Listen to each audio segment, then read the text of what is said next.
Hello, everyone. Welcome to YFA, your weekly gaming, movie, TV show, news podcast. We're not even going to include comics anymore. Fuck comics. I'm just kidding. No, comics, podcast. Man, has this week been a bit of a not a quiet one. It's been a very announcement heavy in the sense that there's a lot coming from one IP, which we'll get to in a bit. But there has been a bunch of other rumblings that have come out this week, like just in the jungle. Small little Muhammad tidbits.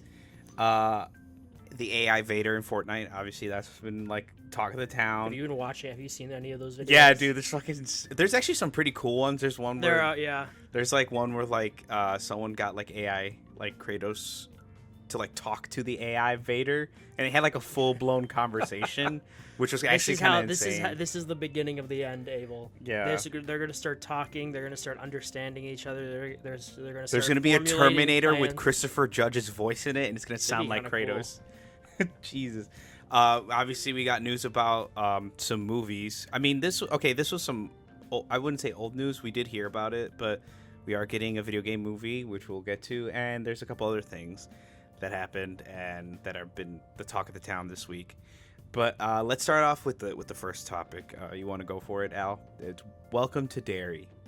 Yes, there was a trailer this week. For anyone who may not be aware, there is an It prequel coming out on HBO Max, because it's HBO Max again. Yay! Instead of just Max, because that was always stupid. Yeah, it's really dumb. Called Welcome to Derry. It is set in Derry. Yeah. Wait, Derry, Illinois, or Derry, Indiana? Neither. Maine. Maine. Like almost all of Stephen King's stories are set in Maine because he's from Maine. I really want to go to Maine. I want to go to Maine and see.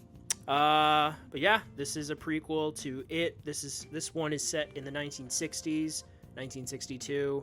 I'm getting this off of Hypebeast. I'm not gonna lie, I haven't watched the trailer yet, because I just want to go in as carefree as I can. Yeah, I'm gonna assume that the protagonists in this movie are probably gonna die, because we obviously, we don't know. We don't know them in present day. But yeah, it's Pennywise. He's gonna be terrorizing the town. Leading up to the events of the first book. It's designed to be a deeper dive into the interludes of King's original novel, which, documented the catastrophic events in Derry's past. The series is developed by Andy Muschietti, whatever. Who directed the movies. His wife, I think, Barbara, and Jason Fuchs. The cast, comes out this fall. Nice. Did you watch the teaser? Yes, I watched it. What did you think? I'm interested. I'm not like... Do you have HBO Max? Yeah. That's how am I watching The Last of Us 2, huh, buddy? I'm just kidding. You could be sailing the high seas, Abel. That speaking of that might be the new wave of how video games gonna go with. Like, there are people who are like, will buy $70 games from X amount of companies, but it's like a very short list. Like, a lot of them, it's like, we'll buy it from Insomniac, Santa Monica, Bethesda. Bethesda. I know, right? The complete 180 viewpoint of Bethesda now, because of the Fallout TV show. And I'd say Rockstar is probably... No, yeah, and Rockstar. Which is what they're contemplating right now. Rockstar. Guerrilla Games a little. There's some people who are like, no. And then some people are like, yeah. And I'm like, yeah, Guerrilla Games, they're fine. They're not bad at all. I think just people just like to... I have such a weird relationship with at least the first Horizon game. Yeah. Where I'll get really into it for a bit, and then I'll just drop it, and then I'll come back to it a bit later and get really into it again. Yeah. And then I'll just gradually pick my way at it. Capcom. Not Square Enix. I mean, I think with Capcom it varies because they have a bunch of developers. Well, I mean, in general, just like Capcom. Yeah, no, they've been having a great streak the past, since I say Resident Evil 7. Yeah. They've been having a really good streak. Biohazard, yeah. Resident Evil 7 Biohazard is where they... As soon as 9 is revealed, I will be playing... It's game over. Yes, but I was just going to say, I will finally play 8. That's what I'm waiting on. I hope... Okay, there a little side topic. A lot of people are very upset. There's one point of contention with Capcom, is there overuse of the RE engine in certain projects like Street Fighter, Monster Hunter, and this like game called not Evolve, but it's kind of like Evolve, but you fight dinosaurs in waves or whatever. I forgot what the name of it. It's like a sequel / successor to Dino Crisis, but besides the point, we need a Dino Crisis. The reason why there's a lot of weird sentiment is because a lot of people believe that that's the reason why a lot of the PC launches for like Street Fighter and Monster Hunter Wilds were like really iffy, because the RE engine isn't that well, like it's not meant for that. It's not meant for it's not good with open world. It's not good, especially with Dragon's Dogma, which it's kind of weird, because it's like how Monster Hunter Wilds launched. It varied. Like if you had a decent rig, it was fine. And I mean by decent, I mean like 30 100 series to above. I heard it was okay. Anything below that, it was dog water, just goddamn awful, right? And I get it, folks, but realize a lot of these games are like practically, well, not brand new IPs, but they're trying to update their IPs in a new engine. And they're still technically learning the engine, because the only 2 games they ever used the RE engine on were RE games. Not even RE games. They used it on like 6, close to 5 RE games. Resistance, Resident Evil 7, Resident Evil 2 Remake, Resident Evil 3 Remake, Resident Evil Universe, which is like a Smash Bros. Brawl thing. And then they used it on Resident Evil 8, obviously. So it's like, they've only used it on Resident Evil games, so I get it. I get the frustration of like it doesn't work well in an open world, but that's the thing, that they need to basically modify it / upgrade it. They'll keep working. Abel, we're getting off topic. But you get what I mean. Yes, we get what you mean. They're working on it still, ironing it. Yeah, they'll keep ironing out the bugs and the kinks, and hopefully, and it'll be better. The next open world game will probably be good. Yeah. Yes, I agree, because I like to be optimistic. But yeah, welcome to Derry. Welcome to hell. I like how we, Jesus. Anyways, yeah. I'm excited for the It. The It. The It. I'm excited for the It. And then, yeah, Bill Skarsgård. Bill Skarsgård? Yeah, he's of course. As Pennywise, because of course Fuck yeah. Is. The next story is about AI Darth Vader and his use in Fortnite. I hope they got the family's blessing to use the voice of Well, I don't know, because this comes from CNN, because it was the first article to pop up. Hollywood's Actors Union filed an unfair labor practice charge against Llama Productions on Monday, alleging the company replaced actors' work by using artificial intelligence to generate Darth Vader's voice in Fortnite without notice. The Screen Actors Guild American Federation of Television and Radio Artists said Llama Productions, a subsidiary of Epic Games, failed and refused to bargain in good faith with the union. In the last 6 months, the company made unilateral changes to the terms and conditions of employment without providing notice to the union or the opportunity to bargain by using AI-generated voices to replace bargaining unit work, SAG-AFTRA said. And Epic Games did not respond. Yes. So, yeah, they're complaining about it. Of course. I mean, that makes sense. I mean, yeah. On one hand, it is super funny seeing AI Darth Vader say the most random shit. Yeah. I think one time he even said the cursing. fuck. Oh, yeah. So he's like, I saw that video. He's like, you can't say that. You can't say that. I mean, come on. If Star Wars were rated R, at some point Vader would have just cursed someone out. Fuck! No, frustration. I hope they did get the blessing of the family and they went through the right channels, because didn't he pass away already, right? Or am I thinking? Yeah, James Earl Jones. James Earl Jones, yeah, he passed away. His only living relative, or not living relative, I should say, only living / person that is in his field from his family is his son, I believe, and his voice is a little bit different, but it sounds close enough. Yeah, I mean, I think the AI aspect of it is always going to be those little. It's a little artificial tweaks that are made. Yeah, I feel like until it's getting a lot better, dude. Like, yeah. If you look at something like AI generated image prompts, which I was playing around with for like couple of weeks, about a couple of months ago, when ChatGPT dropped their newest algorithm update for how they do that, and it got a lot better. I have pictures still, but the hands are they're a lot better than they were even a year ago. You remember, like, hands were always the telltale sign. Like, the hands are getting better. Hands. Even another, I'd say even like maybe a couple years, that shit's going to be like, oh, fuck. We're so fucked. No, yeah. I feel like as a medium, that's where I think the artistry is going to die. But I think that's what's going to bring the rise to, like, indie scenes for a lot of different types of medias, like art, I hope so. Video games, movies. Like I said, with all this corpo, like, cutting costs. And, Wake like, the fuck up, samurai. Wake the fucked up, samurai. We have a city to burn. We have a city to burn. Did you burn that city, Abel? No, I don't have the game yet. I have it. I told myself I'm gonna beat The Witcher 3 before I touch Cyberpunk. This guy. This summer, I'm doing See you in 100 hours, friend.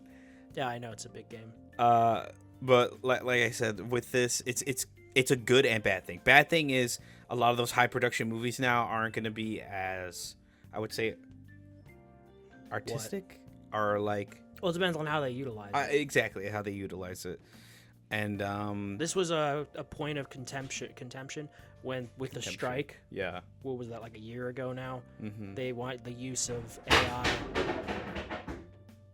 Mazel tov. Mazel tov, yeah. But it was the use of AI for, like, replacing actors' faces. Remember when Peter Cushing's face was used in Rogue One? Almost 10 years ago now? Oh, yeah, that's crazy. Time flies. Yeah. And, I mean, you could obviously tell it was CGI, and I'm sure yeah. they got the family's blessing. But They did, yeah. then they also used Carrie Fisher for, like, one scene. Man, that was the year she died, actually. Yeah. It was like right as she died is when Rogue One came out back in 2016. But yeah, I mean, it's just like with any tool, it's like how you utilize it. Too much and it's overbearing takes away from that unique human touch, that artistry that people obviously enjoy from these types of products.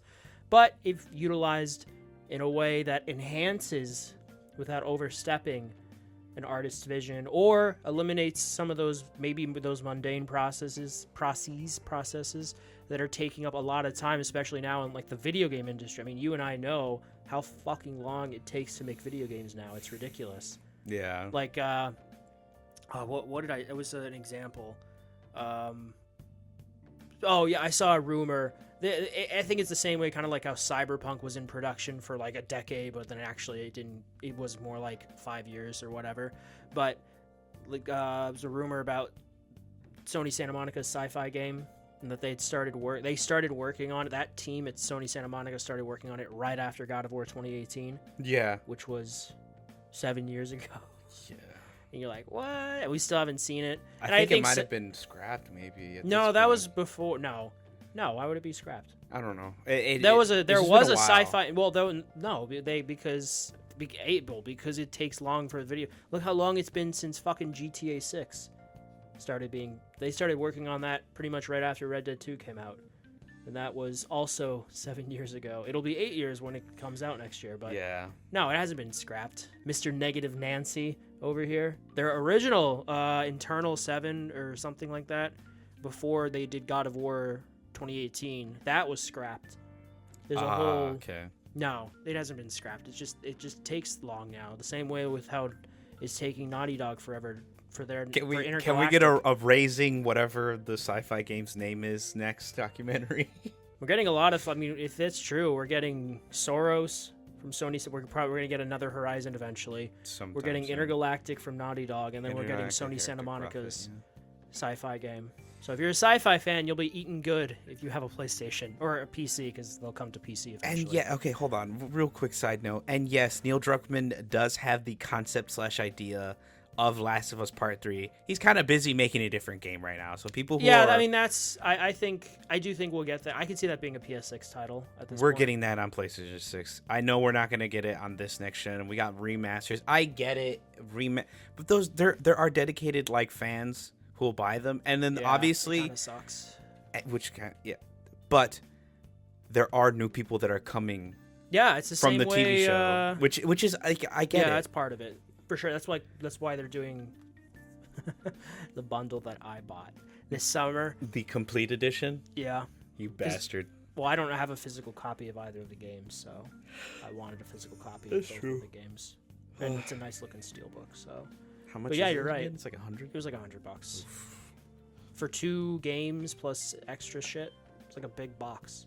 I do want an excuse to replay it on PlayStation 5, but I played part 1. I might just buy the upgrade PS5. for PS5. For what? Part 2 or part 2? Oh yeah, Part 1. I bought it. I have it downloaded.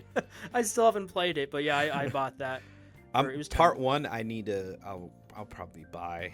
I had played it. Well, like I told you before. so You should check ago. your local library, dude.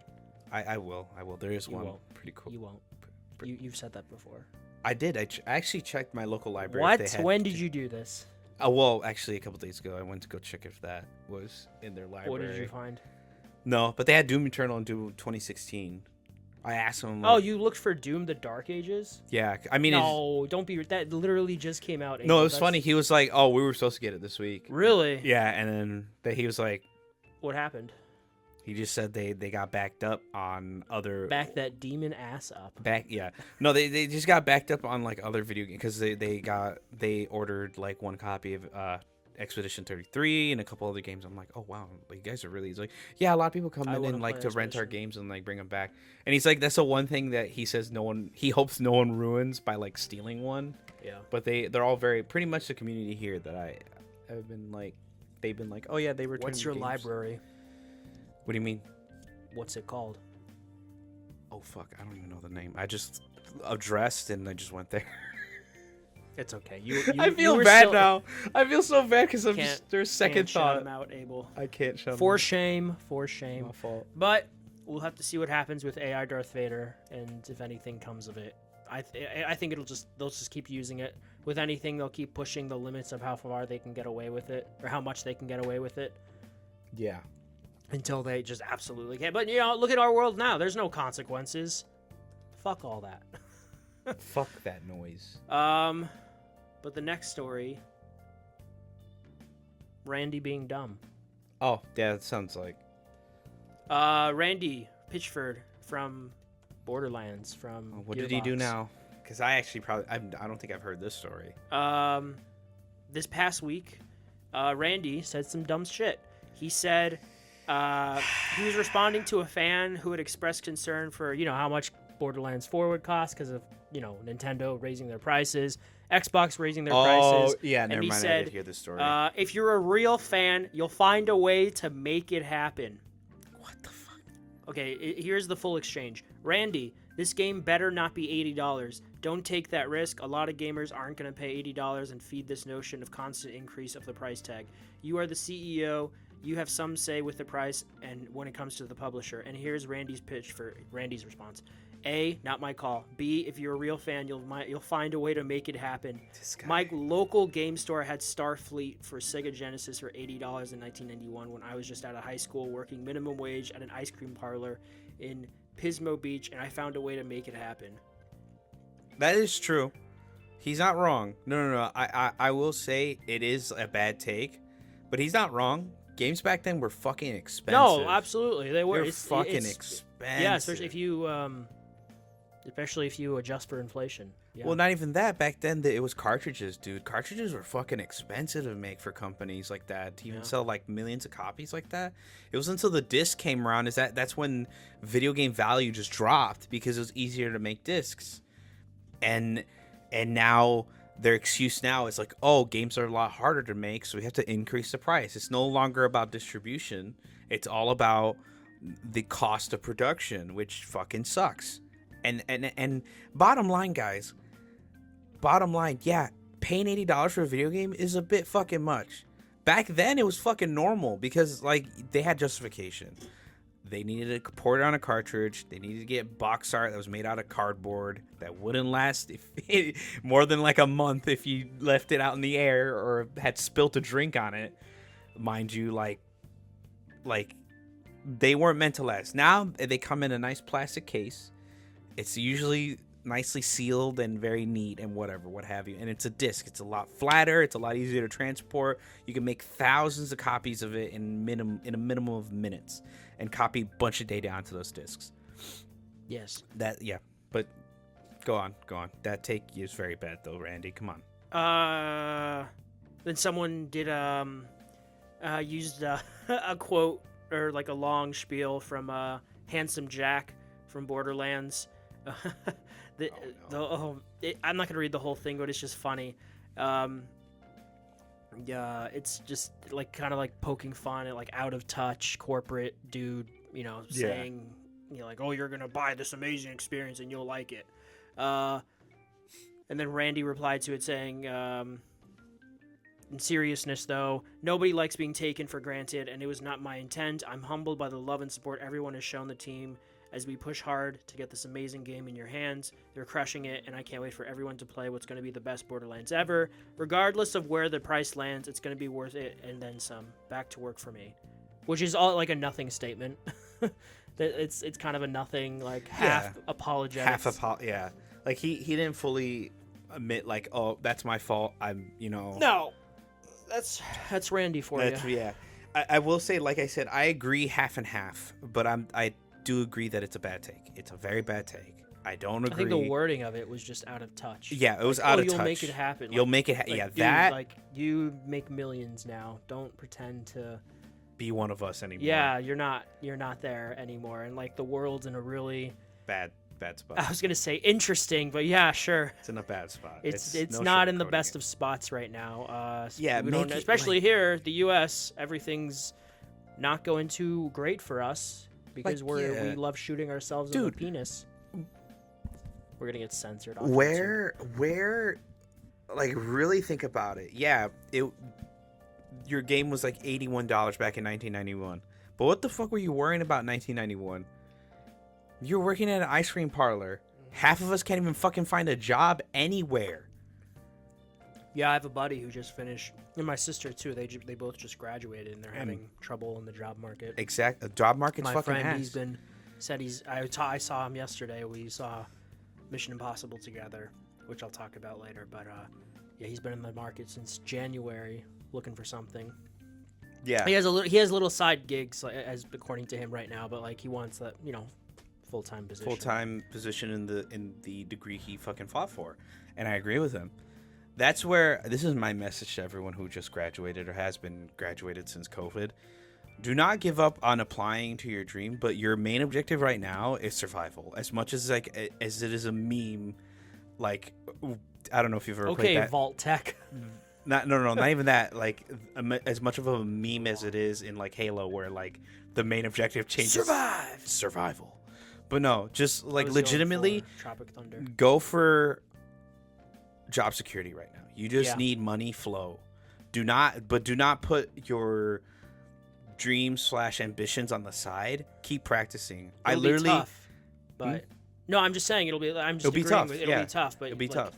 Like Abel is right now. He's just working a job. I'm working my job to have job security, so I have a money flow coming in, so I can buy a car, so that I have money security. So you can buy video games. And that's a quarter of my paycheck. I mean, even if whatever job I change to. I'm the same way. I'm at my job half the time, and I'm either bored or fucking hate myself. Yeah. But it's job security. All you got to worry about right now is job security. And whenever you get home, even if you're tired, just throw up a video of whatever you're learning or what you graduated for, or like just like what I do. I like to practice on Premiere every once in a while. I'll throw it up and I'll just put a bunch of clips together, and I have like maybe a dozen video files. Are you still looking? Just sticking around. Yeah, dude, I'm still applying everywhere. Nothing back. They're like, it's this Abel guy again. Pretty much. I feel like they know that's you what at this point. At this point, they probably do, but like, get a load of this Abel over here. Yeah. He's unable to get a job. This guy. But the main focus is, like I said, is to buy video games. Get a job, get job security, get that money flow coming in, and don't forget what you spent the last 4 or how many years is it to get a master? Like 8, maybe like 2. No, wait, no. I think a degree or a master's degree. 2. 2. My Okay, sister so just so got her 6. master's. So 4 to 6 years that you just spent busting ass, you just need to keep practicing and don't forget your skills. Keep honing them. Keep understanding your artistry. Become a survivor. Legend. The No, I'm just kidding. wanderer. But like I said, nice job, Randy.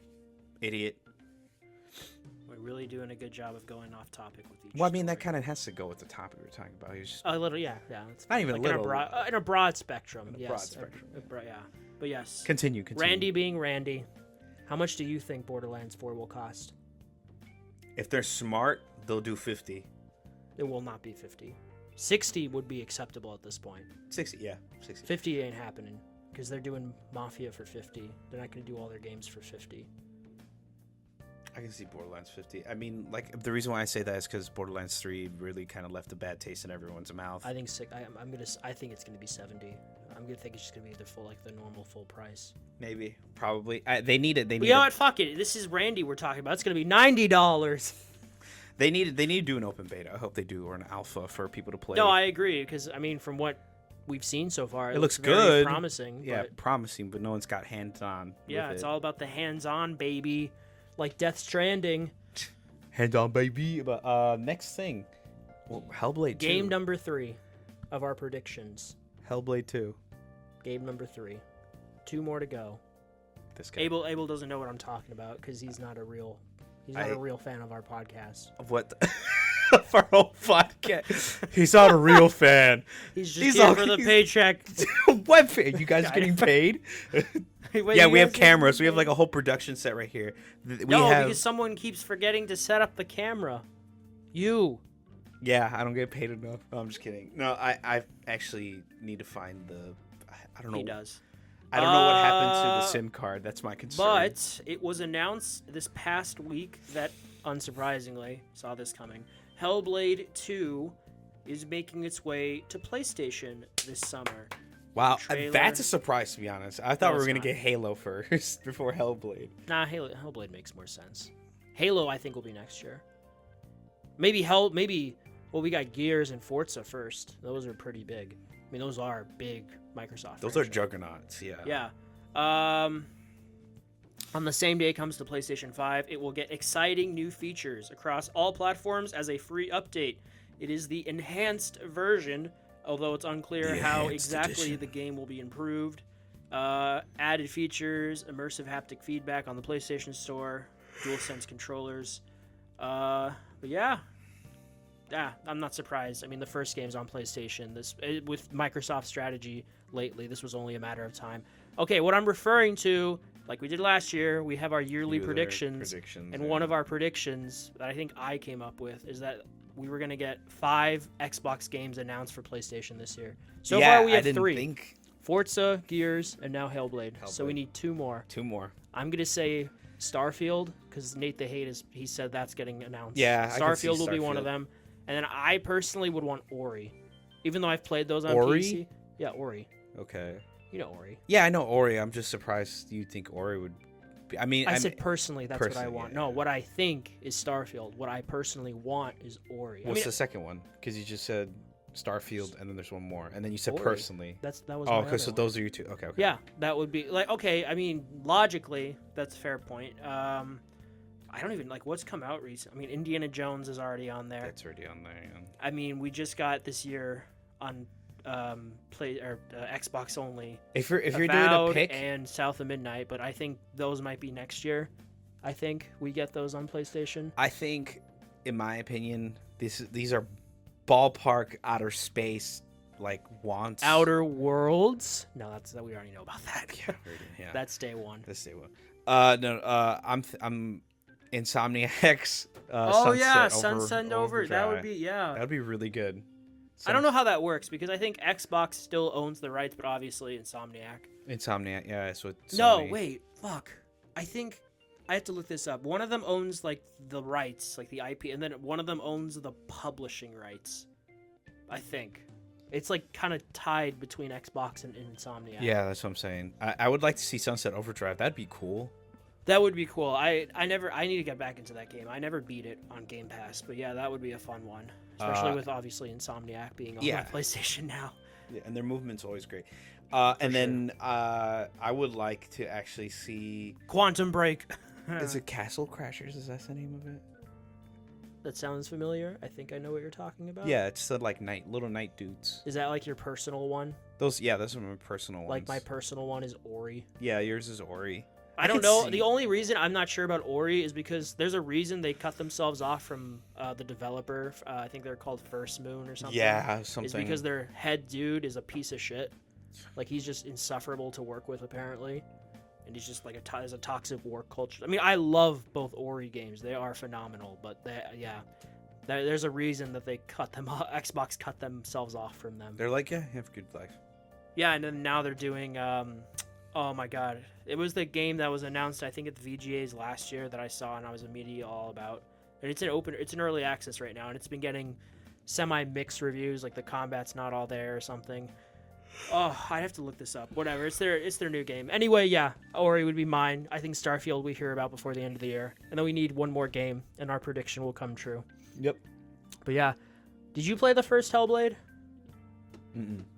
I've played through it twice. It's very good. The second one, I agree with the general consensus that it is not, especially with that wait we had, it is not as good. It really is like a very, like the first game is pretty linear too, but the second one I say is even somehow even more linear, especially with the combat. Regardless, I feel like it's more narrative in the second one. I mean, the first one's pretty narrative. It is very narrative heavy too. It's what I more mean, like it's less of a video game. It feels like more like a movie. No, it absolutely is. It is more of it's a very tight experience that you like interact with, and there's some very light puzzle solving. The combat, regardless of the situation, you will encounter, like in story wise, you'll encounter a group of enemies. It will always be one-on-one combat. Even the first game had group combat. But the second game, it's like one-on-one every time. So like you'll finish off one enemy, and then the next enemy will jump into the fray, sort of thing. And the story, it's like the voice. I told you last year when I played this. The voice acting and the score are phenomenal, and it's a beautiful game on my shitty ass Alienware PC. But I do think if you can get it like very cheap or for free, it is worth a playthrough just to see what you think. If you're like me and you like the first game a lot, which I obviously did. I've played through it twice. But yeah, it's not as good as the first game. It's so funny though in hindsight. Do you remember when we watched the VGAs back in 2019? Yeah. And this was like their show ship. They're like when they announced the Xbox Series X for the first time. Oh this yeah, the PS5 or no, not the PS5. No, it's just the Xbox. It was just the Xbox. But I think there was a game that said playing on... It was Godfall. Godfall, yeah. And then that turned out to be a dud. But yeah, this was like going to be like the showstopper game for this generation for Xbox, and now it's coming to PlayStation. Xbox. They spent billions of dollars to have these studios, and now they're going to be on everything still. Jesus. But yeah, we'll see about that when it comes out. Yes, Warhammer. Yeah, Warhammer this time. is me. He's tagging me in like a fucking wrestler in a wrestling match. Here we go. This past week, if you've been living under a rock, which I do not blame you, the Warhammer community is very much like gorillas, high testosterone. Dark fantasy, dark sci-fi fantasy. It's very much a very not edgy looking crowd, but a very like I like dark shit and I like things not to be happy because it's the most interesting thing. But anyways, Warhammer had its little, well, I shouldn't say Warhammer, Games Workshop had its little festival called the Throne of Skulls. And my friend, who I work with, he's very much into Warhammer a lot more than I am, but I will probably get there soon enough because I'm getting pulled into the community. It's insane. Are you gonna start painting miniatures? Yeah, I'm actually considering it. You know how expensive that hobby is. No, yeah, I know, but I do like painting, so. All right, well, good luck. Good luck, yeah. So, basically, there's this like demon faction called Khorne. That is not a joke. They're literally called the Khorne. Basically, they are a faction of demons that will... their only existence is to spread death and destruction, no matter what it is. Even if it's, like, passing away. Like, you die of old age. That is still blood for the blood of God. Anyways, so this festival is called the Throne of Skulls in reference to that faction. And basically, it's just a big announcement for... anything Warhammer, including, I believe, figures and other media types of Warhammer. Basically, this is an article from GameStop listing all of the things that were announced. So I'm going to go one by one. I'm going to give a quick descriptor of what each of them are. But basically, first one is Warhammer 40k Dark Heresy. Rogue Trader was a well-received CRPG when it was released in 2023 from Owl Cat Games. And this is their next project, as a new Warhammer 40k adventure in development shines a light on the Imperium's dread secret police, the Inquisition. Set against the backdrop of the Noctis Aeterna. There's a lot of big Warhammer names. I've very much learned a lot of them playing Space Marines this week. And the mystery of the Tyrant Star, players will lead their group across the galaxy to root out heresy and corruption, practically. And it's coming to PlayStation, PC, Xbox Series S, and X. Wait, is that a DLC or is that its own thing? It's its own thing. Okay. It's from the studio Rogue Trader. Oh, yes. Yeah, I know Rogue Trader. Yeah. Yep. So, oddly enough, there is a game. Next announcement is Warhammer 40k Rogue Trader. Rogue Trader is a subsidiary of Games Workshop. I want to clarify that for anyone who doesn't know. Everyone should know that. In case you're still not satisfied with Rogue Traders consuming dozens of your hours, you can look forward to the new story content that'll gobble up even more of your free time. Lex Imperialis, the second major expansion for the game, has added new 15-hour storyline and introduces an incorruptible Adeptus Arbitus, as well as a new companion, Solmor Anthar. Season 2 was also announced for the game, and this will add 2 more expansions and an appearance customization pack. The third expansion will see players explore Necron Vault, and the fourth expansion will introduce the Void Ship Graveyard, known as the Processional of the Damned. So that's another game that they announced. It looks interesting. It's another CRPG or kind of strategy game, but it looks really interesting. And then we got another announcement. Talisman Digital 5th Edition.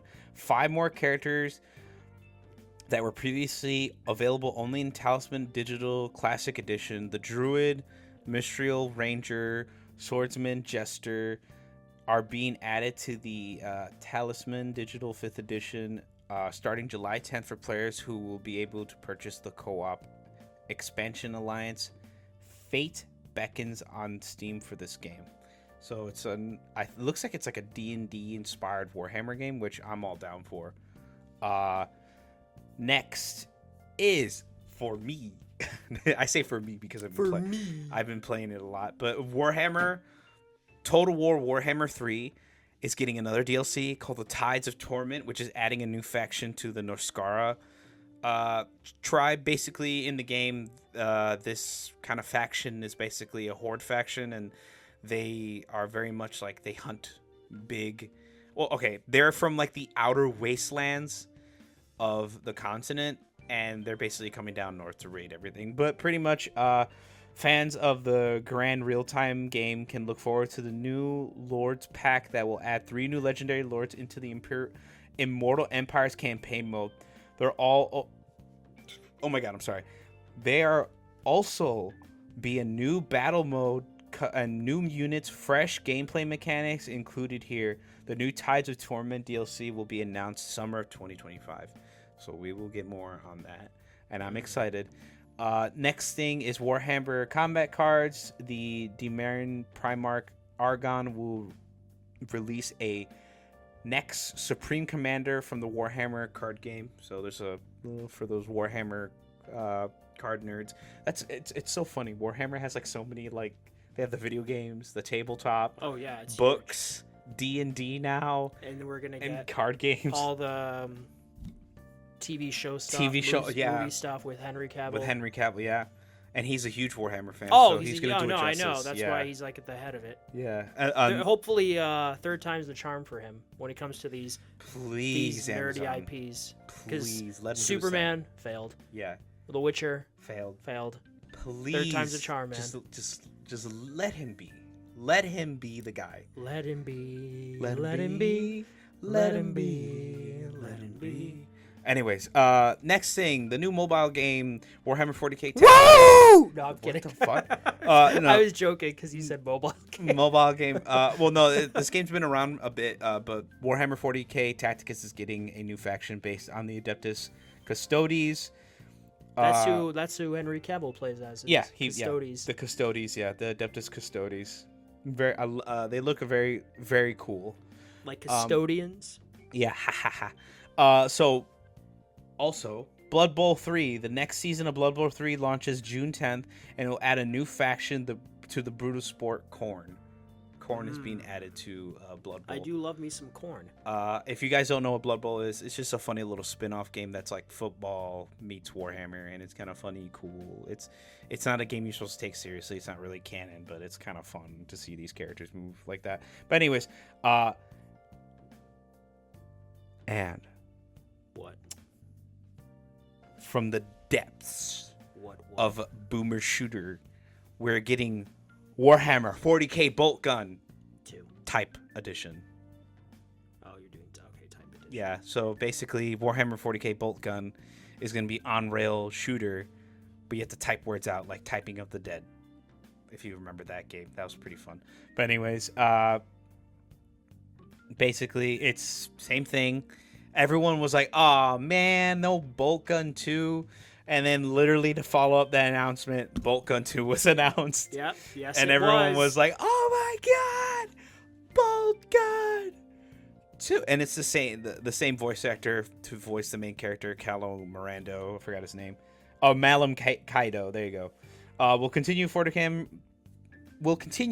as Warhammer 40k Bolt Gun 2 was announced. It'll be out next year, 2026, for PlayStation 5, Xbox Series S and X, PC, and like the first game, expect a retro-inspired romp through the alien worlds while wielding weapons of mass destruction in a pixelated giblets. I still need to play the first one.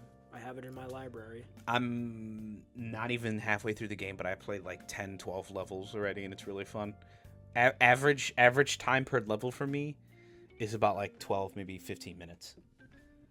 So it's pretty quick. Yeah, quick. It's not too bad. Next is Warhammer 40k Mechanicus 2.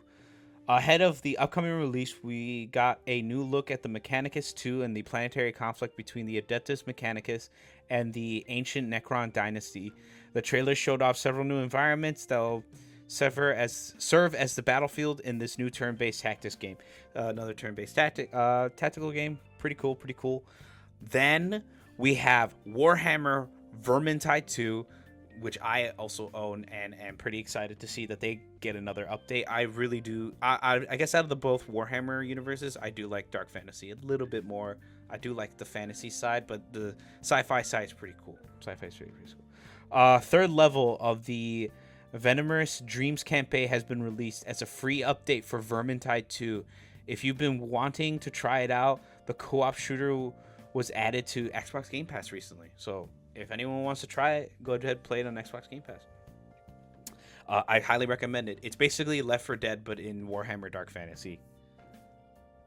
Next, Warhammer 40k Speed Freaks. And if you were a Twisted Metal fan, this is literally your cup of tea. It's pretty much the orc faction from Warhammer 40k in cars, which are pretty much their whole thing. And there is actually a faction in Warhammer called the Speed Freaks. Orcs are pretty stupid, but their imaginary is so strong that somehow their machines work. But anyways, it's in a 1.0 launch for combat racing game. Speed Freaks is now live today. This game has a discounted to $16 featuring the Orky take on vehicle combat. The full version offers online play, 9 vehicles, 10 maps, and various of orcs unlocked. And it actually looks really fun. Like I said, if you played Twisted Metal growing up, this is your yes. Okay, next thing, Supremacy Warhammer 40k. A free-to-play strategy game Series Supremacy is venturing into the dystopian future of Warhammer 40k, as the player will be able to take control of a faction like the Space Marines, Orcs, Astrium Militarium, and the Chaos Space Marines. There's no release date for it yet, but you can expect this game to launch on PC, iOS, and Android. So another mobile game. Looks pretty cool. I know people stickler about mobile games, but a lot of these mobile games that come from like Games Workshop and a lot of these other like actual video game companies are really good. So I mean, shout out to NetherRealm with their mobile games are really good. Anyways, Warhammer 40K Battle Sector, another top-down strategy game, looking pretty cool. You can play the merciless orcs in across 12 missions, and fight against the merciless orcs as Sisters of Battle, which, in my opinion, are my favorite faction. I love the Sisters of Battle. Then we also have Warhammer 40K Gladius. Developer Slytherin is recently releasing a new unit pack for Warhammer 40K Gladius that'll add the fan requested Aldraine Craft World Viper and the Rubicon Marine for the Chaos Space Marines. Oh, interesting. Nice. Another Warhammer card game. Warhammer 40K Warpforged. The Emperor's children are coming to the Warpforge as Lucius the Eternal will be one of the new warlords to join the game. Free-to-play digital card game will also introduce the Emperor's Children's campaign to all players, and completing it will unlock a free starter deck. Nice, okay. Oh, wow, okay. Warhammer 40K Horus Heresy Legions. Sticking with the card games, Horus Legions will be... so we'll see the Blood Angels, Shattered Legions, White Scar factions added as the Beta Garmin expansion. Okay, nice. Now, this is the Space Marines version of Vermintide. It's just called Darktide, but with like zombies and stuff. But basically, Warhammer 40K Darktide has a first paid DLC for Darktide Arise June 23rd across all platforms. It'll introduce the new subclass, the Arbritus, or the Arbritus. Basically, from what it looks like a kind of soldier / commando that has a robot dog that follows him. So it looks pretty cool. This will launch alongside a new update that aims to improve onboarding experience for new players and can also expect changes to the difficulty selection and progression of the game. Now, the fucking monkey wrench of an announcement, because it was like in between like this announcement and another one, like it just was so out of place. But basically, Warhammer 40K and Rust crossover announced. You know what Rust is, right? I know what Rust is. Yeah. It was so funny because it's just like this little dude on screen and he was building something and then it broke into pieces and then it says Warhammer 40K and the guy, the like character on screen was like shaking his head up and down like someone was controlling him on like a mouse and keyboard. It looked kind of goofy, but basically it looks like we're getting themed cosmetics from Warhammer 40K into the game. Yes. Which is pretty cool. Also, we get to basically new looks for your character's base and crafted weapons with the Death Corpse and the Krieg pack. Nice. And then the moment that no one was waiting for because no one was expecting it, but Warhammer Space Marine 2 is getting another update. It's getting a siege mode, which is basically a wave-based horde mode. It looks pretty cool. Development on Space Marines 3 has begun, but Space Marines 2 players, there are plenty to look forward to. A free update will add a new siege mode on June 26th. This is described as a 3-player PvE experience where players have to stay alive as long as possible while facing off against endless hordes of Tyranids, Chaos enemies. Season Pass holders can also access the also expect the White Scars chapter pack, the Blood Angels cosmetic pack on the same day, adding a ton of new cosmetic options. I am so poor right now. I'm not really poor. I just haven't gotten to buy Steam cards, but I want to get the cosmetic packs because I love Warhammer 40K armor. It looks so cool. I really hope the next game adds like the Sisters of Battle. Like I said, I really love the Sisters of Battle. Their whole like basically the Valkyries of the Warhammer universe, of just a kind of blanket statement, but there's more to them. Next thing, CS:GO 2 is getting a Warhammer 40K content drop. Holy shit. Counter-Strike 2 players are getting a new Warhammer 40k in-game stickers based on the decal seen in the tabletop game. So take that with how you will. Next thing, this is a small announcement that was not mentioned in this article, but Games Workshop is doing this like new program of making sure their games don't get lost to DRM or basically not being able to be playable in the later future. So they have this like little program where they select 3 games that will be remastered and updated and brought to current consoles. And this is the the beginning list. So Warhammer 40k Dawn of War Definitive Edition. So if you've ever wanted to play that again, it's coming to PC later this year. The biggest announcement that Al sent me was Warhammer 40k Space Marines 1, which is getting a 4K upgrade, a little bit of tweaks, not combat changes, but it's called Warhammer 40k Space Marine Mastercrafted Edition. Launches on June 10th, so pretty soon. PC, Xbox Series S, no PlayStation, which I mean valid, because I believe Space Marines 1 was Xbox exclusive. It wasn't a PlayStation game, so sucks to suck, I guess. But I have a PC now, so I'm not gonna cry about it. But pretty much that was it. That was the whole Skull Thrones festival. It's a lot of stuff. I'm hyped. I'm excited, especially since I like bought all. You saw that I did. That screen. I saw your screenshot. Yeah, there's a screenshot I sent him because I saved up like 2 paychecks, not 2 paychecks as a whole, but I saved up money I set aside for myself from 2 paychecks for this because my friend was like, oh yeah, there's a Skull of Thrones event coming out, and usually they'll have a bunch of games on sale like up to 90%, and man, he wasn't wrong because he saw how many DLCs I bought. Oh my god, I'm excited. I'm really excited. But that was pretty much the Skulls Festival event. Overall, 10 out of 10. Really great announcement. Nice announcement list. A lot of good stuff. A lot of good stuff. Like to see that they're gonna keep trying to remaster games to keep them up to date and that we don't lose them to the forever monster of time. No.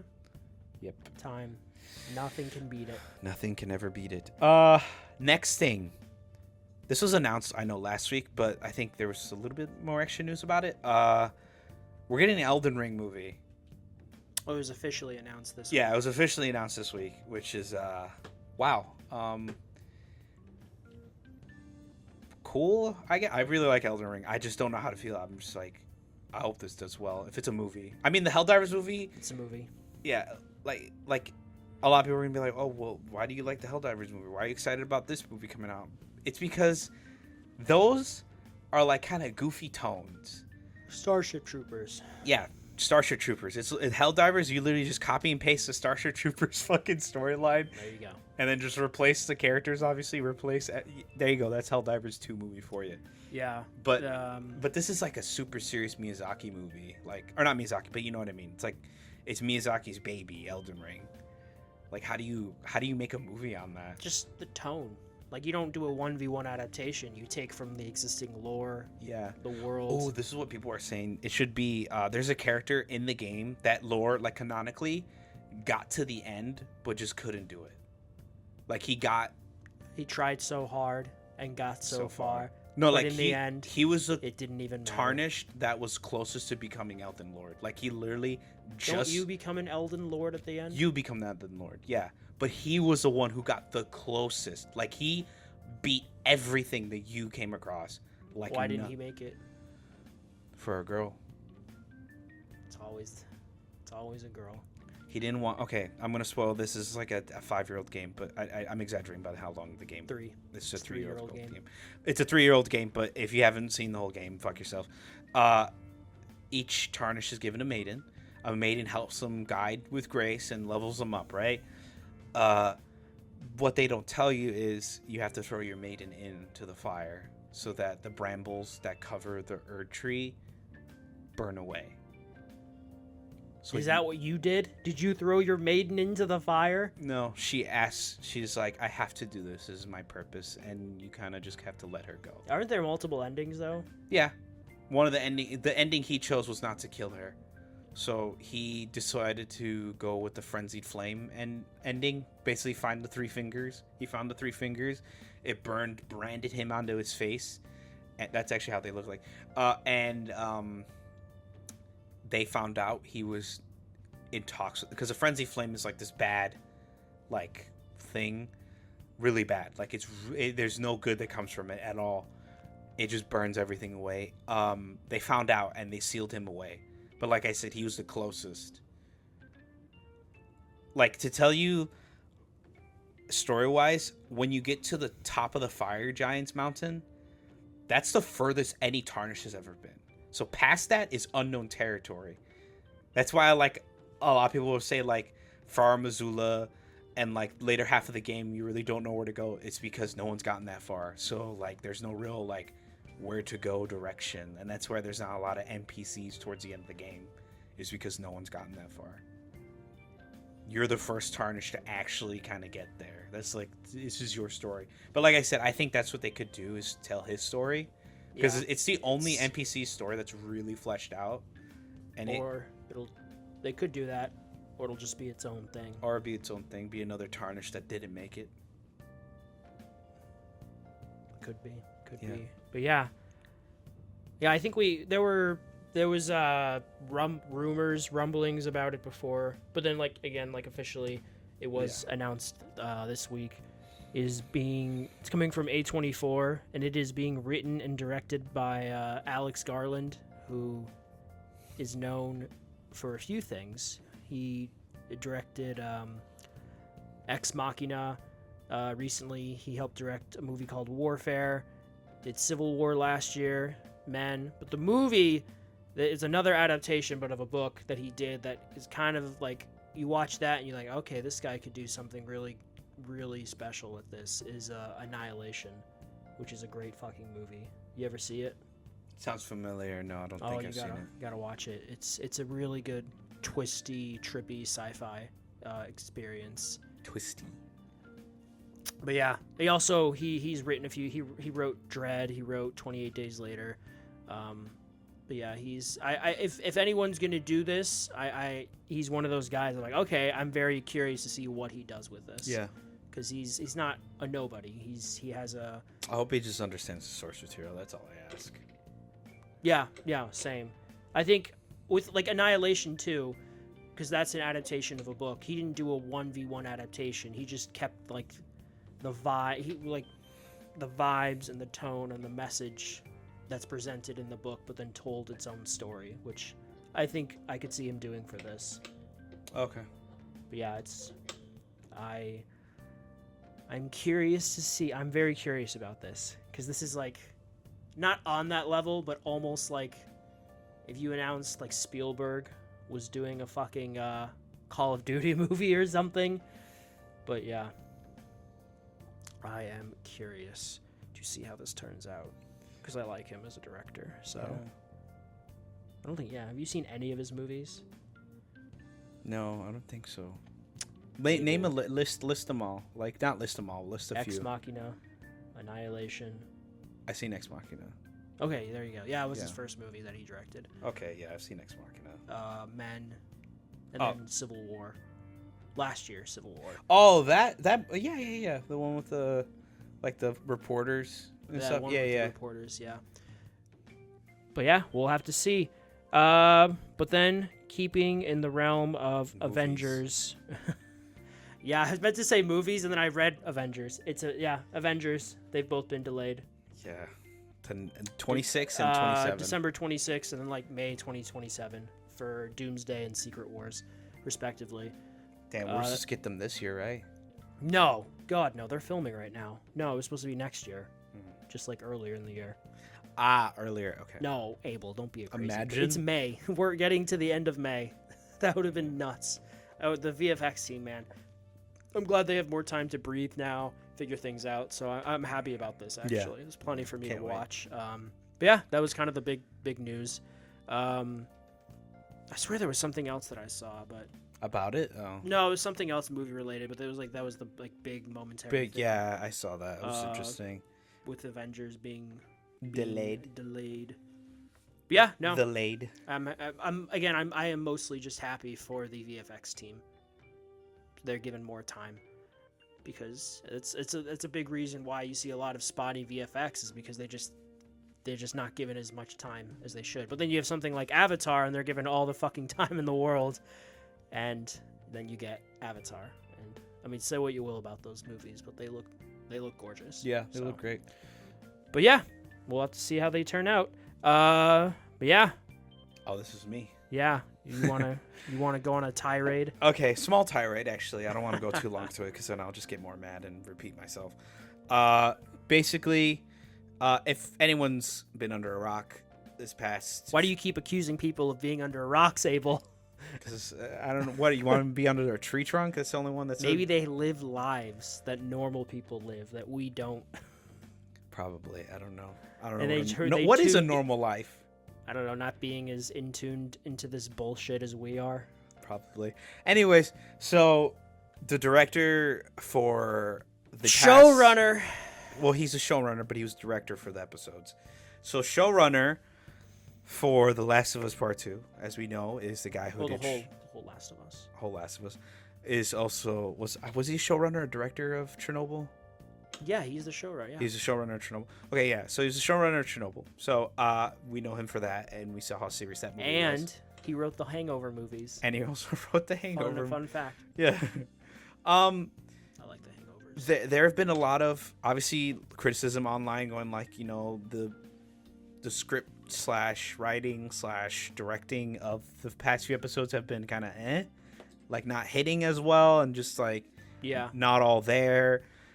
Turns out, because people started noticing, like, something seems weird.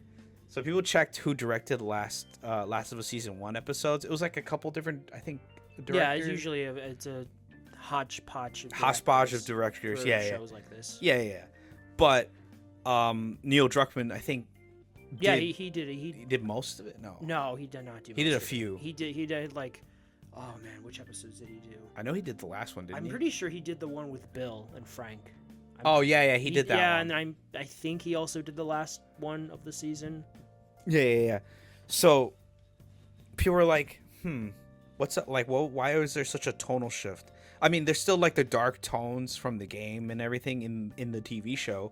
There are like serious moments, but there's a lot of like campiness and kind of weird, awkward, like, what? Like, an example, when Dina tells Ellie, like, I'm pregnant the first... No, it is after the first... She, like... This is after they slept together in the theater one night, and then they wake up, and Ellie kind of, like, jokingly goes, like, oh my god, I'm gonna be a dad. Like, some, like, weird kind of, like... Well, that's in the game, too. Well, no, it's like... a different line, but that moment is taken from the game. It's okay. Okay, it's not how she said it in the game. Is what I'm saying. Like in the game, it's kind of like How who said it? Ellie or Dina? Ellie said it. What do you mean? Okay, I need to pull up the clip after the podcast to show you. Then we're gonna get fucking copied. No. Struck down. No, not on the actual show, but you know. You got to give context to the people, Abel. Anyways, no, if you watch the show, you know what I'm talking about. They're in the theater and they're just kind of like, they literally just had a life or death moment last night, and Dina just revealed that she was pregnant, and instead of Ellie kind of like getting mad at Dina, she just completely forgets about it and just goes like, I'm gonna be a dad. What? No, Dina almost just fucking shot you because she found out you were you were immune, but she didn't know you were immune yet, and literally just escaped the sewers from this horde of fucking undead, and like, we're perfectly fine. Next morning, bang. We'll bang later. Fucking Mass Effect, Jesus Christ. Anyways. Okay, I'm pinnacle of human interacting. We'll bang. It just was so corny. A lot of the instances are not taken as seriously as they thought they would be. Like, Ellie just seems like, I get it. she's like 19 canonically in the story. Yeah, she's 19. But in the show, she's like a goofy teenager. She's not locked. Yeah, she's not locked in. She's not like in the zone of like, we need to find these people. Well, that's the thing though, because I remember when the game came out, that was like, in my opinion, unfounded criticism, because you're not the same person you are at 14 that you are at 19. But Ellie in the game is like pretty fucking serious the whole way through. Yeah, that's what I was expecting. And here, I mean, it's an adaptation. You're gonna make changes, and they want to try. I guess I have not seen season 2 yet. If I do watch it, I'll binge it. But they're trying a different approach with, again, she is just a 19-year-old teenager. And it's not hitting. It's not hitting. Yeah, that's what I've seen that too. A lot of people are just not like, this is not, no. It's like maybe like tonally inconsistent. I guess. Because like she's like pissed off Joel's dead and she wants to go fuck. Like she literally screams at them, "I'm gonna fucking kill you all," right? Yeah. And then like past 5 episodes, just like not locked in. She like it even kind of hints at the fact she's playing 2 faces.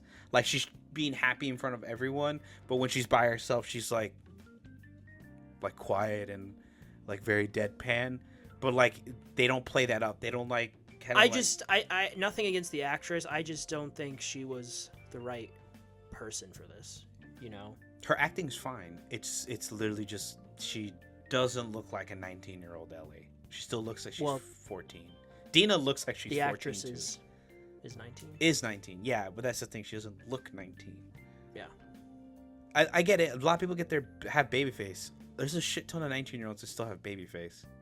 I bet you had a baby face when you were 19. Yeah, 19, dude. I was fucking baby face out of my mind. I can show you a picture. You should have played Ellie. Bro, I should show you. That little like fucking bun going in the back. Jesus Christ. Oh my god, yeah, they gave her really long hair. It's so funny though, again, because you thought there would be no controversy in this season. Dude, I was fully expecting no controversy. I thought. And then there was. Dude, there's so much controversy. Come on, Abel. This is the internet. It's not even the internet. It's just like... Well, it is completely the internet. That's where all this shit's coming from. It's people talking about it on the internet. And it's the fact that he went on verbatim, like on an interview saying like, oh, I just, I didn't like how it was in the source material, so I just wanted to change it. I didn't run it by Neil. He said that verbatim. I'm like, what? But what interview? It was for The Last of Us Season 2. He said, like, I think it was, how they do, like, post, like, after episode, like, little mini docs about what they did for that episode and the scenes. Yeah. Yeah. I think it was that.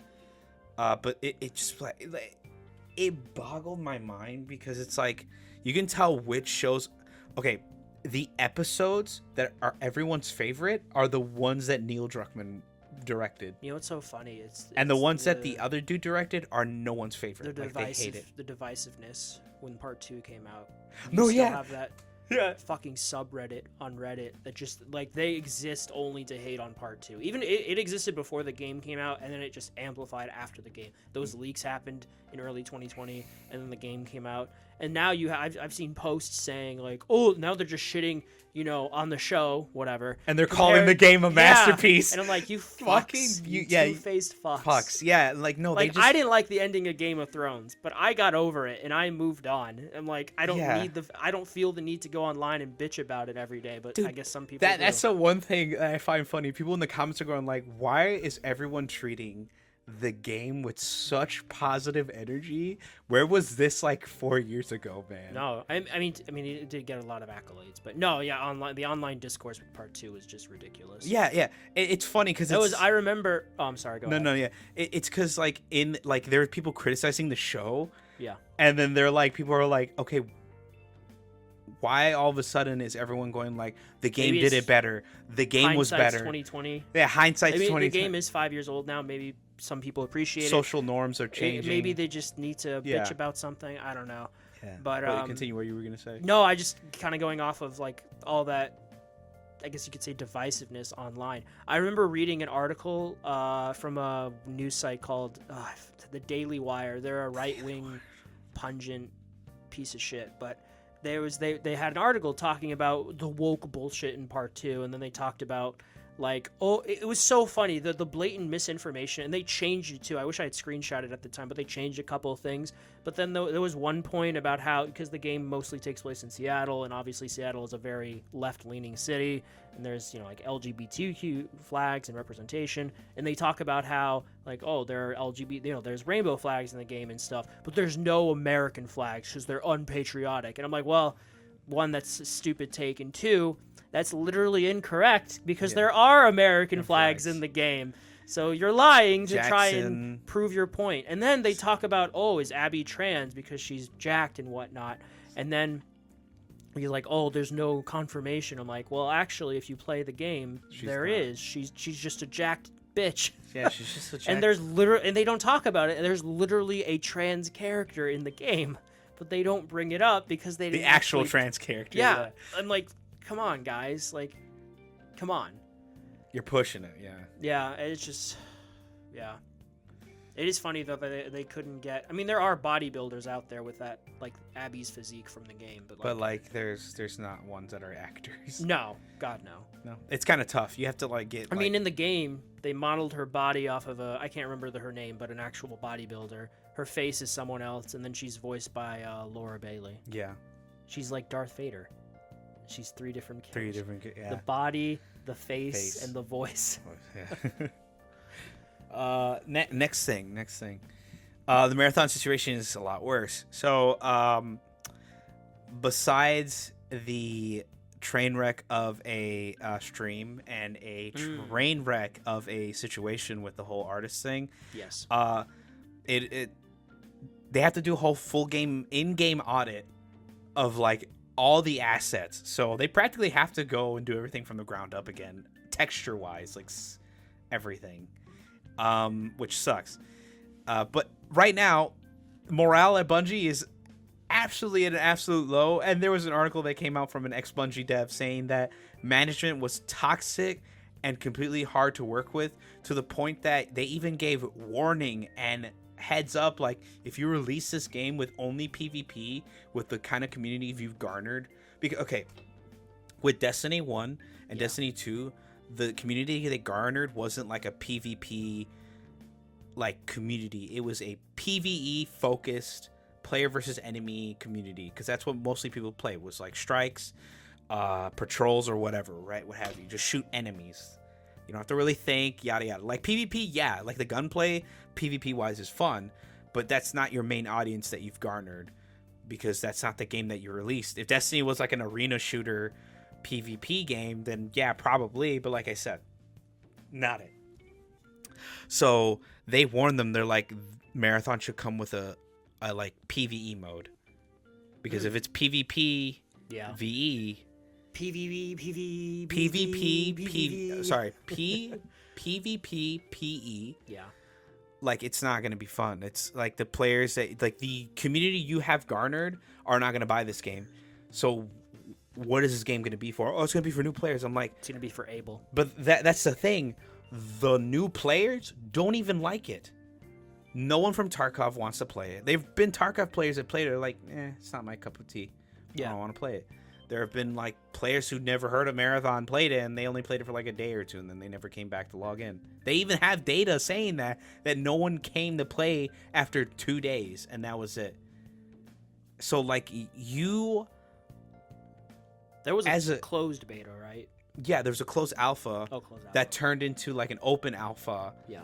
And like you're to make a video, show footage and criticism, whatever, and it just wasn't it. It, like I said, they warned them, like, you need to make a PvE mode for this game or it's gonna die, because if it's just strictly PvE, it's not gonna win. It's not PvE. I like that.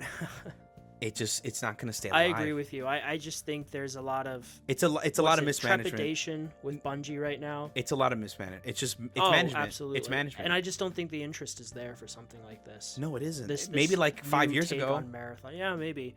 I don't know if you're gonna capture the entire Destiny audience, or I don't know how much of that audience, just because it is Bungie making this. No, the Destiny audience doesn't want anything to do with the fucking game.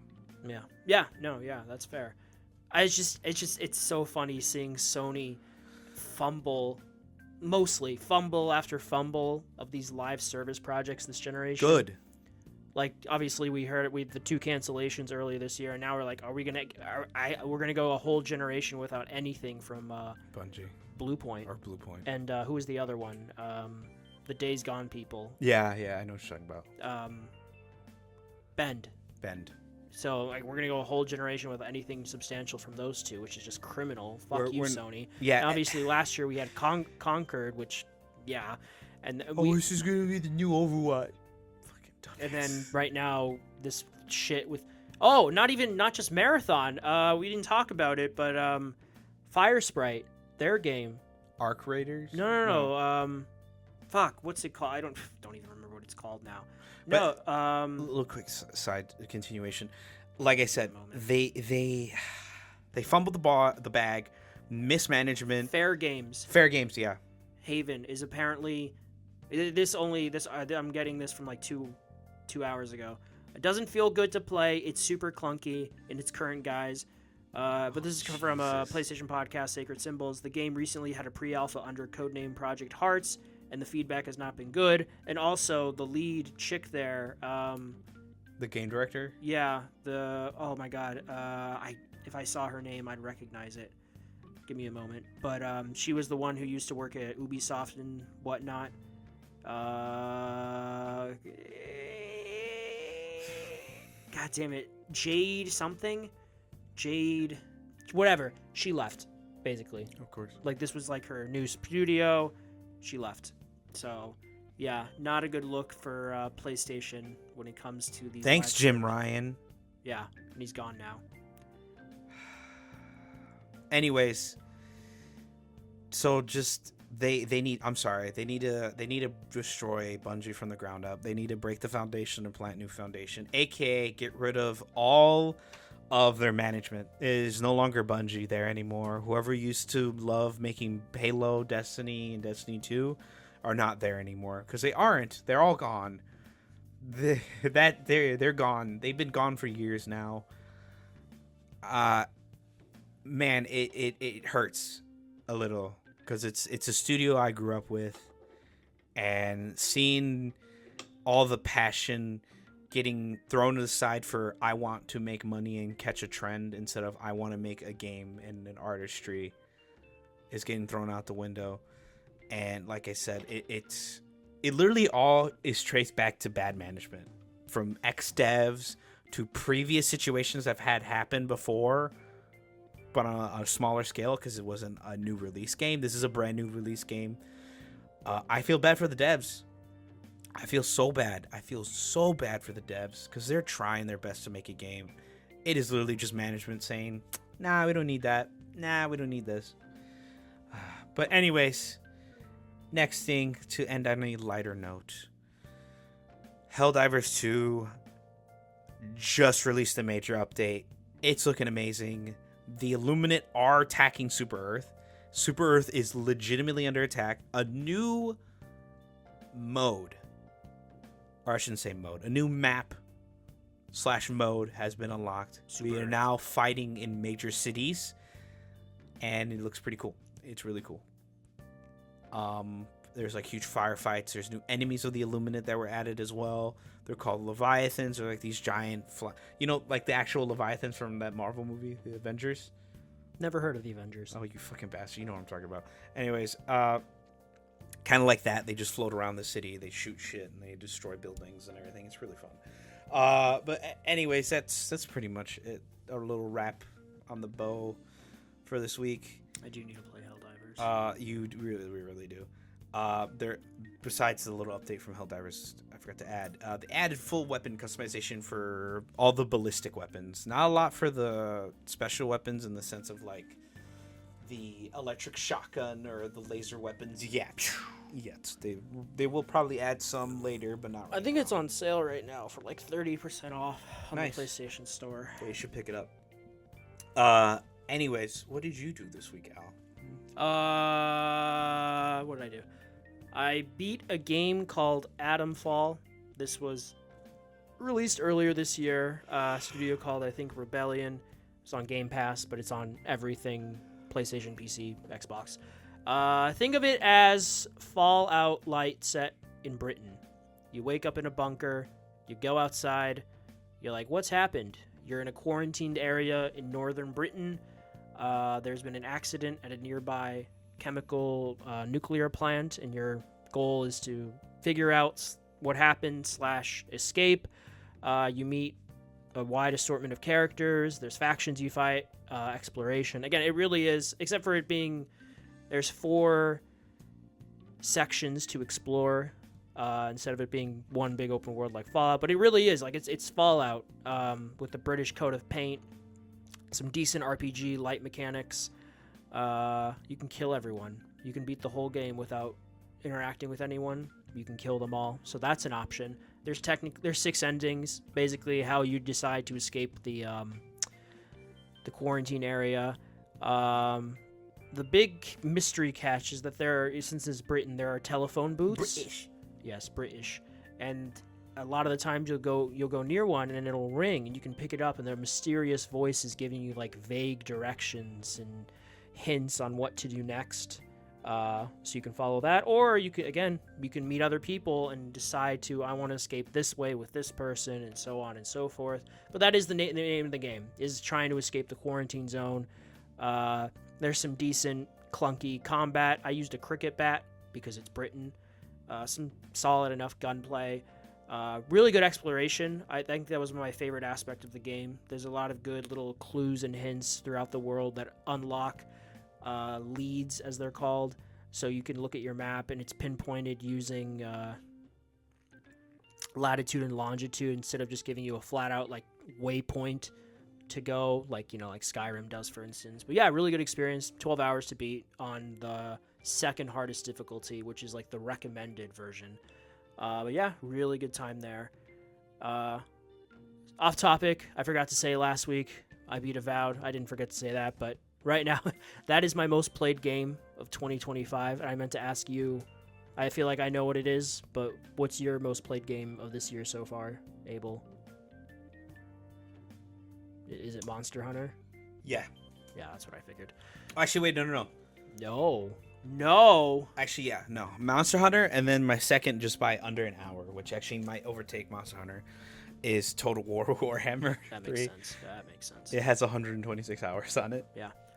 But yeah, would recommend Adamfall. Again, if you're looking for that Fallout itch, I think it'll scratch it for you for a bit. There's a DLC coming out, not next week, but the week after.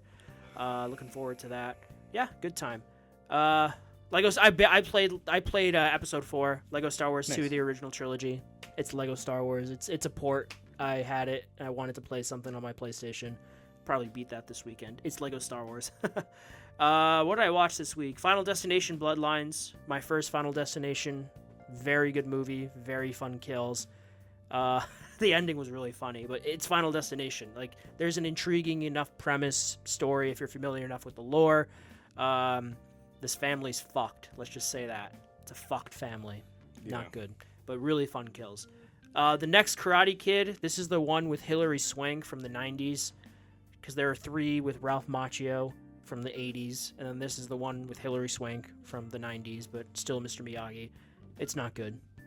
But I'm caught up. I've seen all the Karate Kid movies now, so I'm going to watch Legends next weekend. Looking forward to that. Kiki's Delivery Service. Obviously, this is Miyazaki, Studio Ghibli, 1989. Beautiful movie about a coming of age, about a young witch who goes out on her own to find a town so she can train and become a more mature, proficient witch and meet new people and learn more about herself and the world around her. It's just a beautiful movie. I'm glad I saw it in theaters. And then 28 Days Later, they had a one-night screening because 28 Years Later is coming out. That was a sneak peek for that. 28 Days Later is one of the zombie greats. It looks like shit, but that's intentional because it was shot on a potato. But it's a really, really good movie. Really character-focused. Great use of its limited budget. Good cast of characters. Obviously, Cillian Murphy's great. You've Christopher Eccleston, Brendan Gleeson. Just a great zombie movie with the rage virus. And the look at 28 Years Later looks promising. I liked the clip that they showed. I think they're gonna. It's the same team, same director, writer duo. And then The League of Extraordinary Gentlemen. I was bored at work, so I watched The League of Extraordinary Gentlemen. It was entertaining. Yeah. This was Sean Connery's last movie. I think this is the movie that made him quit Hollywood. But I liked it. I mean, it's nothing compared to the comic from what I've heard. I still need to read the comic. But as its own thing, Hollywood, because like, why was it just bad? it just wasn't well received. It's just not a good time overall. But he was old by then, so yeah, I'm pretty sure you can look it up. But I'm pretty sure this was the movie that made him quit Hollywood. But I liked it. It's a fun time. It's a fun early 2000s action cheesy adventure. Reminds movie. me a lot about like Hellboy. Yeah. I have a huge soft spot for all those late 90s, early 2000s action movies. This, Van Helsing with Hugh Jackman. Yeah. Obviously, Pirates of the Caribbean is the best of them all. The Mummy is really good. Constantine. The Mask of Zorro. Yeah, the Mask of Zorro. Yeah, Constantine. That's like the end of the early 2000s, but yeah, I'd put that in there as well. Just the Mummy Returns. Returns. Mummy. I love all those. They're really good. Scorpion King. Yeah. I liked it. Yeah, it's fine. I mean, it's a spin-off of the Mummy. But it's the most random spin-off ever. Yeah, and Rock. It's a very serious role for Rock, or at the time it was. I don't know if I'd go serious. He loses. He actually fucking loses a fight. Well, twice. yeah, in the Mummy Returns.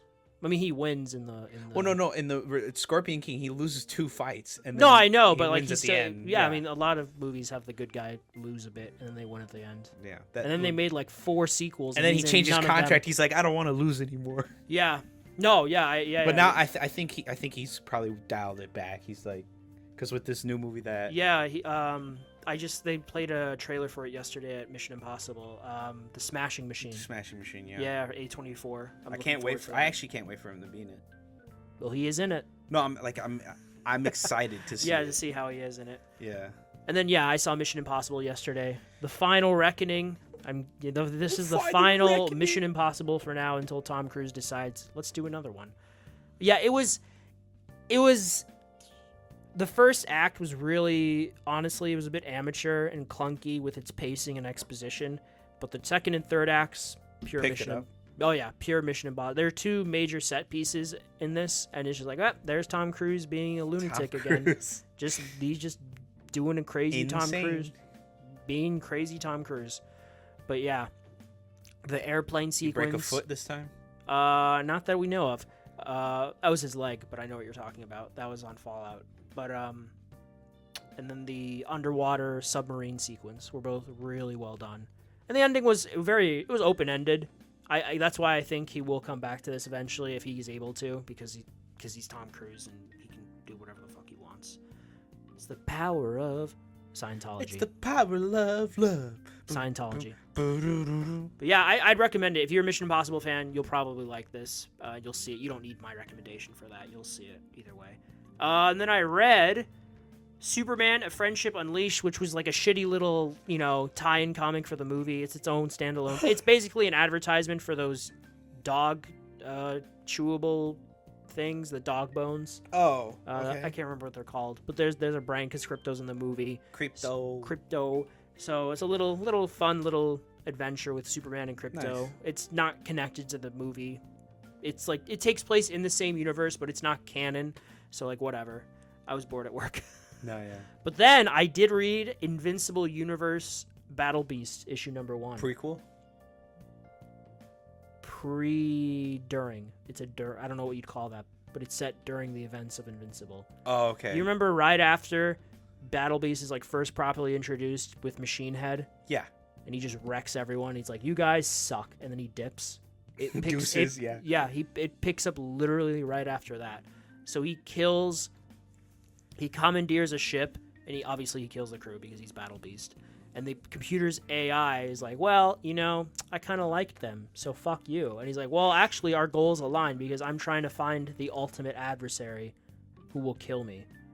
And so that's the story so far anyway, is the computer is helping him to find that adversary. So it is. I think it's just going to be him going around fighting huge monsters, and that's what the first issue is. He comes across this being that's been locked up for centuries. The legends about this guy. He raised galaxies and destroyed empires.